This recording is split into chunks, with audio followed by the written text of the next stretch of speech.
नमो सिद्धाणुं नमो आयरियाणुं नमो वज्झायाणुं नमो लोय सव्वसाहुणुं। बोलिए देवादिदेव 1008 मूलनायक श्री आदिनाथ भगवान की। परोपकारी आचार्य भगवान विद्यासागर जी महामुनिराज की। पूज्य संधान सागर जी महाराज परम की। पूज्य मुनि श्री 108 दुर्लभ सागर जी महाराज की। समय कम है लेकिन फिर भी कुछ महाराज जी कह रहे हैं कहना तो पड़ेगा। तो आप लोगों को बड़ा आश्चर्य हो रहा होगा कि आज महाराज जी ने ऐसा क्या किया। अभी तक तो नीचे भगवान मानते थे, अब ऊपर कैसे चले गए। तो मैं आपको बताऊं, मैं प्रतिदिन और महाराज जी प्रतिदिन वंदना करते हैं, प्रतिदिन भगवान के दर्शन करते हैं। जो अनुभव ऊपर के आदिनाथ भगवान के पास जाकर मुझे होता है, जो शांति की अनुभूति होती और जो वहाँ का एनर्जी लेवल मिलता है वो कई गुना अधिक मिलता है। मैंने देखा, अभी परसों महाराज जी साथ आया, अभय सागर जी से मैंने सब प्रतिमाओं की प्रशस्ति देखी और फिर उसके बाद ऊपर गया। मैंने महाराज जी से कहा, महाराज जी मेरे भाव ये बोलते हैं कि ये प्राचीन प्रतिमा है। क्योंकि मंत्री जी से पूछा हमने तो मंत्री जी ने कहा कि आदिनाथ भगवान इस क्षेत्र के मूल नायक है। ऐसा कहते आए थे कपूर चंद जी गुवार साहब भी, ऐसा उन्होंने कहा और लिखा भी मिला। तो हमने तो ये बता दिया। तो प्रशस्ति देखी मैंने, ये तो 500-400 साल पुरानी प्रतिमा है। इस ये तो पापड़ीवाल जी की प्रतिमा है, ये नहीं है। ये भाव मेरे थे। फिर अभय सागर जी महाराज जी से बातचीत हुई, उस पर देखा तो उस पर कोई प्रशस्ति नहीं थी। तो वहीं मैंने निर्णय ले लिया कि जो अनुभव यहाँ मुझे शांति का हो रहा है, जो एनर्जी यहाँ मुझे मिल रही है, निश्चित तौर से मूल नायक भगवान यही होंगे। और आप खुद अनुभव करना, वहाँ जाकर आपको बहुत शांति का अनुभव होगा, बहुत अच्छा आपको लगेगा। 2 मिनट वहाँ प्रतिमा के सामने आप खड़े हो ना ऊपर वाले, और आप जिनालय को देखेंगे तो जिनालय सही पूछी जाए तो सबसे ऊंचा वही है, सबसे ऊंचा जिनालय भी वही है। और अगर निर्माण की दृष्टि से जाएं तो सबसे प्राचीन जिनालय भी वही है।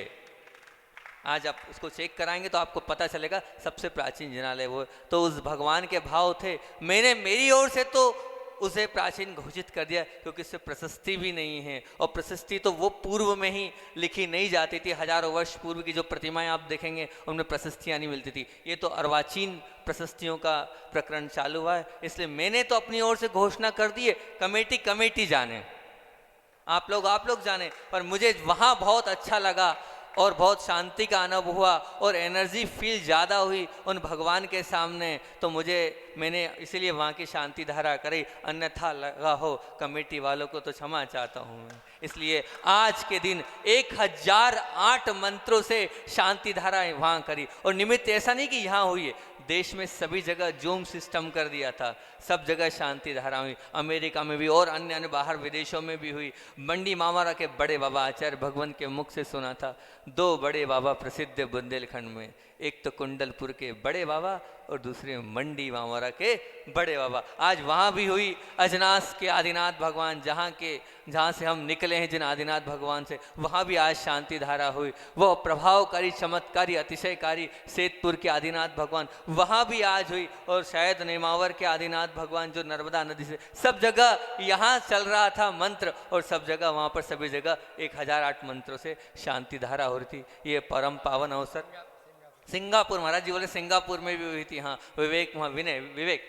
विवेक सिंगापुर वो भी कर रहा। सब देशों में, सब जगह, अलग अलग स्थान पर आज हमने आदिनाथ भगवान का जन्म और तप कल्याणक मनाया। बहुत अच्छा लगा। और साथ ही साथ एक बहुत अच्छा काम ये हुआ, क्योंकि जिस चीज़ के लिए हम आगे शुरू से प्रोत्साहित करते हैं कि ज्ञान दान महादान, आज अगर संस्कार बच रहे हैं तो सिर्फ ध्यान रखना, आज जो पाठशालाएँ चल रही वही संस्कार बचा पा रही है। क्योंकि आज आपसे पूछूंगा चावल क्यों चढ़ाते हैं, आपको नहीं मालूम कि चावल क्यों चढ़ाते हैं, लेकिन उन पाठशाला में छोटे छोटे बच्चों को सिखाया जाता है कि चावल क्यों चढ़ाते हैं। अभी हाल में कुंडलपुर में था, पूछा क्यों चावल क्यों चढ़ाते हैं, नहीं बता पाए। अरे इतने साल हो गए आपको चावल चढ़ाते चढ़ाते, बस सब चढ़ाते तो हम चढ़ाते हैं, लेकिन ये नहीं मालूम कि चावल क्यों चढ़ाते हैं। बताओ, उसका कारण ये कि हमारे पास ज्ञान की कमी है, संस्कारों की कमी है। हम पाठशाला में ना पढ़े हैं और ना हमने पढ़ने के लिए प्रोत्साहन दिया, इसलिए हमें यही नहीं मालूम। बस भेड़ चाले, बस डब्बे में से निकाला और पटक दिया। अरे गेहूं क्यों नहीं चढ़ाते, चना क्यों नहीं चढ़ाते, तुअर क्यों नहीं चढ़ाते, और अन्न क्यों नहीं चढ़ाते, चावल ही क्यों चढ़ाते हैं? कोई प्रश्न तो करो। ध्यान रखना बंधुओं, हमारा जैन धर्म साइंटिफिक है, हर चीज का कारण है।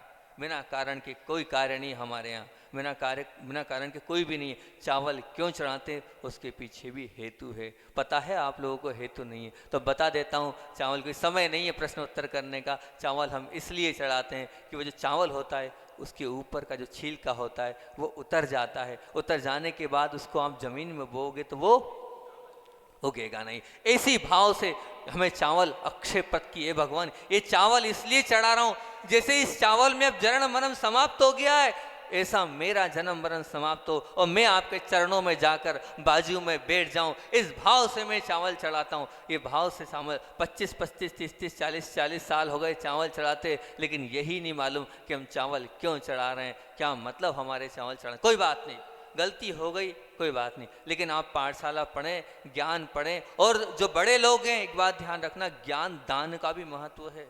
क्या? ज्ञान दान का भी महत्व है। आचार्य भगवान ये बोलते हैं कि जो जितना अध्ययन करता है और कराता है उसका क्षेत्रफल उतना बढ़ता चला जाता है। आचार्य जी कहते हैं मैंने कुछ पढ़ा नहीं है, मैंने पढ़ा के अपने क्षेत्रफल को बढ़ाया है। ध्यान रखना।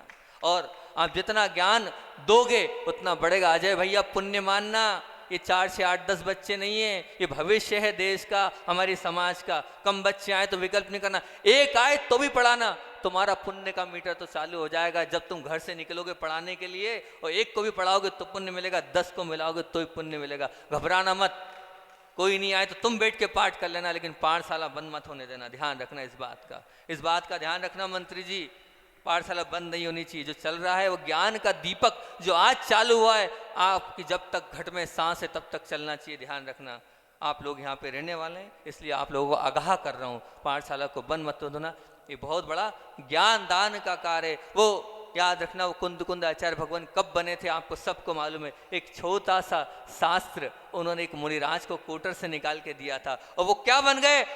आने वाले आचार्य कुंद जिनके नाम से आज हमारा ये युग जाना जाता है। ये कुंद का युग है, जिन्हें समय सार आदि महान ग्रंथों की रचना की। एक छोटे से ग्रंथ को दान देने से तो आज तो बहुत लोगों ने दान दिया है, आज तो सब लोगों ने दान भी दिया है। एक अंतिम बात और बोलता हूँ मैं, दान की बात चल रही है, मैं ये कहता हूँ बार बार सब ताली बजा रहे हैं प्रदीप जी के लिए, हितेश भाई के लिए। मैं कहता हूँ मत बजाओ ताली, मत बजाओ ताली। ये सबसे बड़े लोभी हैं प्रदीप जी और हितेश भैया जो बैठे हैं, बार बार लोभी है, लोभी। महाराज क्या बोल रहे हो, इतना दान दिया उन्होंने, 5-5 कमरे दान दे दिए, भोजनशाला चला रहे, जब हम बोलते तब ये लोभी है, बिल्कुल लोभी है। सबसे बड़े लोभी यही है। क्यों लोभी है समझ लेना इसका कारण, क्योंकि जो नहीं देता है ना वो यहीं छोड़ के जाता है, और जो देता है वो साथ लेके जाता है अगले जन्म के लिए। ये अगले जन्म के लिए साथ ले जा रहे हैं, इसलिए लोभी है ये, इसलिए लोभी है ये। प्रदीप जी इसलिए लोभी हैं, हितेश भाई इसलिए लोभी हैं कि अगले जन्म की तैयारी कर रहे हैं, और अगले जन्म में ये साथ जाएगा जो इन्हें यहाँ देके गए हैं। यहाँ जो देके गए वो साथ जाएगा। तो कौन लोभी, कौन कहलाए? प्रदीप जी लोभी कहलाए कि नहीं? कहलाए कि नहीं बताओ ना। तो सबसे बड़े लोभी ये हैं, ये अपना अगला जन्म फिक्स कर रहे हैं। जिसने यहाँ जो दिया है वही उसके साथ जाएगा, वरना सब यहीं के यहीं रह जाएगा। बताओ कोई साथ लेके जाता है क्या? नहीं लेके जाता। लेकिन जो दान दिया है वो साथ जाता है। समय अपना पूरा हो रहा है और समय अधिक भी हो रहा है, तो बंधुओं बहुत अच्छी बात है इस पाठशाला को हमेशा रखना। और जो दान की परंपरा है, जो जितना दान देगा वो उतना अपने आप को ऊंचा उठाएगा, इस बात को ध्यान रखना। इसी भावना के साथ समय अपना अधिक हो रहा है, 10 के पहले छोड़ना था लेकिन 10 बज गई है। बोलिए आचार्य भगवंत विद्यासागर जी महामुनि राज की जय। बोधि समाधि परिणाम।